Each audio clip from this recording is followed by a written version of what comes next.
Hi అందరికి. నా channel name వచ్చేసి సన్నిహిత్ కార్ ఏసీ వర్క్స్ అనమాట. చాలామంది కారు తీసుకోగానే నార్మల్గా ఇది ఏం చెక్ చేసుకోరు. వెహికల్ ప్రతి 1 వీక్ ఒకసారి అయితే మనం కొన్ని కొన్ని అయితే కార్కి అయితే చెక్ చేసుకోవాల్సి వస్తుంది. అవి వచ్చేసి ఇంజిన్ ఆయిల్ ఒకటి, కూలెంట్ ఒకటి, ఇంకా ఏసీ ఫిల్టర్ ఒకటి. ఏసీ ఫిల్టర్ అంటే మినిమం ఒక 2 మంత్స్కి ఒకసారి అయితే చెక్ చేయించుకోవచ్చు, క్లీన్ చేసుకుంటే సరిపోద్ది. అండ్ ఇంజిన్ ఆయిల్ ఒకటి మనం రెగ్యులర్గా చెక్ చేసుకోవాలి. మనం రన్నింగ్ చేసేటప్పుడు ఎక్కడైనా గుంటలలో మనం తెలియకోకుండా తగులుతాం కదా. కింద తగిలితే ఏమవుతుందంటే కింద సంప్ వస్తుంది. సంప్ అనేది ఏమన్నా డ్యామేజ్ అయితే ఉన్న ఇంజిన్ ఆయిల్ అయితే కింద కారిపోతే మనం అది చూసుకోకుండా ఇంజిన్ స్టార్ట్ చేస్తే ఇంజిన్ సీజ్ అయ్యే అవకాశం ఉంటుంది. అండ్ అలాగే కూలెంట్ కూడా చెక్ చేసుకోవాలి. వీలైనంత వరకు అయితే డైలీ చెక్ చేసుకుంటే ఇబ్బంది ఏమి ఉండదు.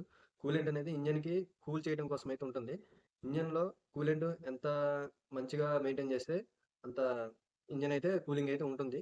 కూలెంట్ కూడా ఎవ్రీ ఒక 10,000 సర్వీస్ చేయించాక మళ్ళీ నెక్స్ట్ 20,000 సర్వీస్కి అయితే కూలెంట్ అయితే చేంజ్ చేయించుకోవాలి. కూలెంట్ వచ్చేసి మనం మార్నింగ్ టైంలో కూల్‌గా ఉన్నప్పుడు తీసుకోవాలి. రన్నింగ్‌లో ఉన్నప్పుడు తీస్తే ఏమవుతుందంటే అది హీట్‌కి మీద పడుతుంది. మీద పడితే మనం ఇబ్బందవుతుంది మనకి. చెయ్యి కాలడం గాని, ఫేస్ మీద పడ్డా ఫేస్ కాలిపోద్ది. అలాంటివయితే చేయమాకండి. అండ్ నెక్స్ట్ వచ్చేసి కొన్ని కొన్ని సౌండ్స్ ఉంటాయన్నమాట. అవి సౌండ్స్ వచ్చేసి మీకు లాస్ట్‌లో అయితే మీకు వీడియోలో వేస్తా. వీడియోలో ఇవైతే చూడండి, వినండి. నెక్స్ట్ ఇంకొకటైతే బ్రేక్ ప్యాడ్స్ సౌండ్ ఒకటి గమనించాలన్నమాట. నార్మల్‌గా ఏం చేస్తారంటే టూ వీలర్‌కి డిస్కులు తడిస్తే కీసుమని సౌండ్ వస్తాయి. వీటికి కూడా తడిసినాయేమో కార్‌కి అని అయితే అనుకోవద్దు. బ్రేక్ ప్యాడ్స్ అరిగిపోతే అలాగా కీస్‌మని సౌండొస్తాయి. ఒకటి గమనించి ఆహ్, మీ నియర్ బై వర్క్‌షాప్‌కైతే ఎళ్లైతే ఆ బ్రేక్ ప్యాడ్స్ అయితే చేంజ్ చేపించుకోండి. బ్రేక్ ప్యాడ్స్ చేంజ్ చేపించుకోకుండా ఏం కాదు, అది అలానే సౌండొస్తదని అనుకుంటే, దానికి తోడు డిస్కులు కూడా పోతాయన్నమాట. ఆ డిస్కులు పోతే మాత్రం మీకు డబుల్ ఖర్చవుతది.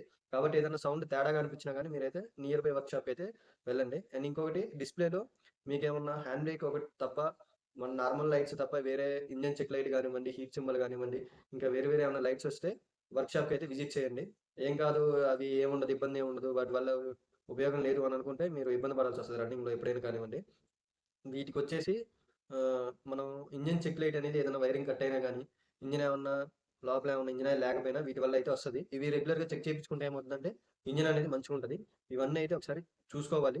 ఏసీ కూడా ఫిల్టర్ కూడా 2 మంత్స్‌కోసారి క్లీన్ చేపించుకుంటే సరిపోద్ది.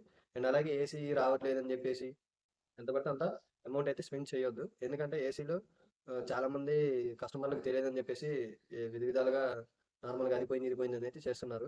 మీరు ఆల్మోస్ట్ అయితే మీ నమ్మకం ఉన్న వ్యక్తి దగ్గర అయితేనే చేపించుకోండి ఏసీ వర్క్ అనేది. ప్రతి ఒక్కటి కూడా మీరు రెగ్యులర్‌గా చూసుకోండనమాట.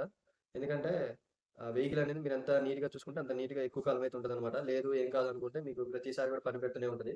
అండ్ ఇంకోటి అలాగే మనకి నైట్ టైమ్ ట్రావెల్ చేసేవాళ్ళు మినిమమ్ ఒక 2, 3 డేస్‌కి ఒకసారైనా ఇవి హెడ్ లైట్స్ గానివ్వండి, పార్కింగ్ లైట్స్ గానివ్వండి, బ్రేక్ లైట్స్ గానివ్వండి, ఇండికేటర్స్ గానివ్వండి, ఇవి ఏందంటే ఎలక్ట్రికల్ ఐటెమ్. ఎప్పుడు పోయేది మనకి తెలవదు కాబట్టి ఇవి చెక్ చేసుకోవాలి. నైట్ టైమ్ ట్రావెల్ చేసేటప్పుడు అవి రాకపోతే ఎనకాల వచ్చే వాళ్ళకి ఇబ్బందవుతది. మనం పోవటానికి పోతాం. ఎనకాల వచ్చే వాళ్ళకి వచ్చి తగిలితే మన కార్ డ్యామేజ్ అవుతది. వాళ్ళు డ్యామేజ్ అయితారు కాబట్టి ఇవి ఒకటి చెక్ చేసుకోండి. కార్‌కి సంబంధించి అయితే రెగ్యులర్‌గా అయితే చెక్ చేసుకోండి.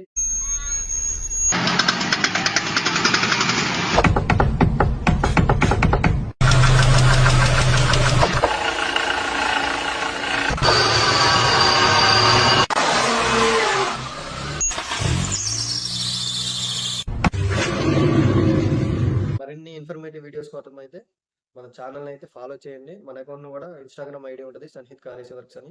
ఇది కూడా ఫాలో చేసేయండి. ఈ వీడియో మీకు నచ్చినట్టయితే లైక్ అండ్ షేర్, సబ్స్క్రైబ్ అయితే చేయడం అయితే మర్చిపోకండి. Thank you.